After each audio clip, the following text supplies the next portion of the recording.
He created a whole new class of electric motors and generators, which, as a software guy, you might think, how in the world did he go from USTREAM to that? Obviously, my dad invented it, helped. The other big thing is, at the end of the day, building a company is building a company. It's the same things. So I got to ask, what was the motivator, the key motor, the thing that, because your dad had been working on this motor for a long time.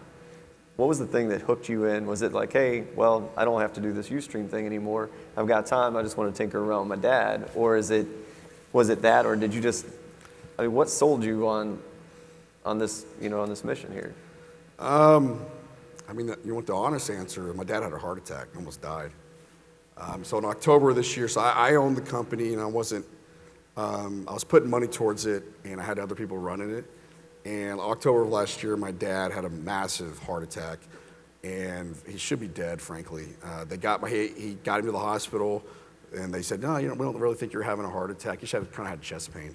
And long story short, a kid that grew up in my town, my dad coached soccer. One of my good friends growing up was the ER nurse that was checking him in. So, they're shooting the bull.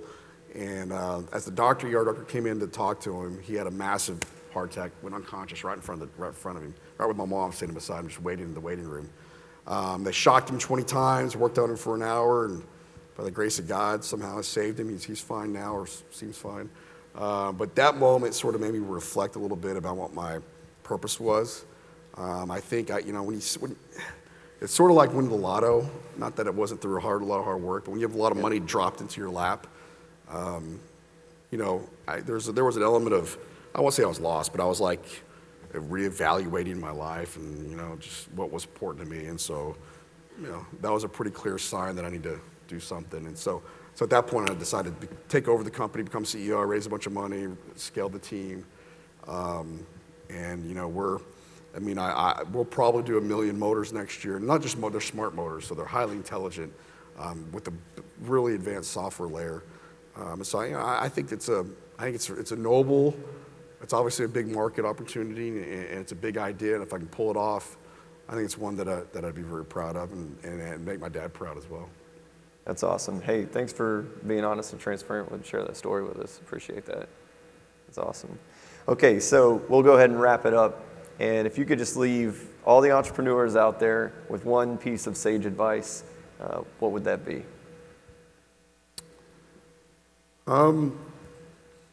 Like I was saying, the entrepreneurial journey is not for the faint of heart. Not everyone's probably meant to be an entrepreneur.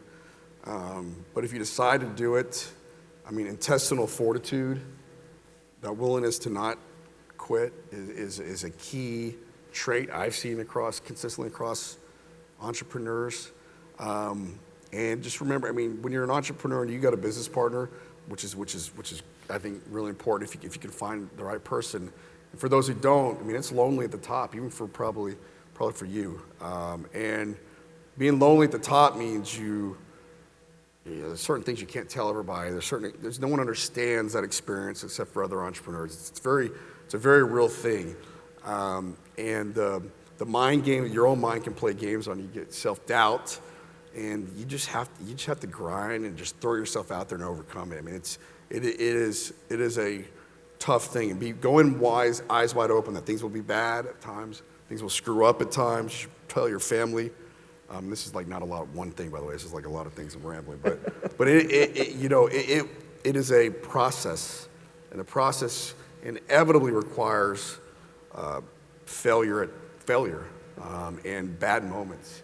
And how you exit those moments is ultimately whether you become successful or you ultimately do not survive as a company. So it is no company that I've ever heard in my life goes like this, and it's perfect. Right.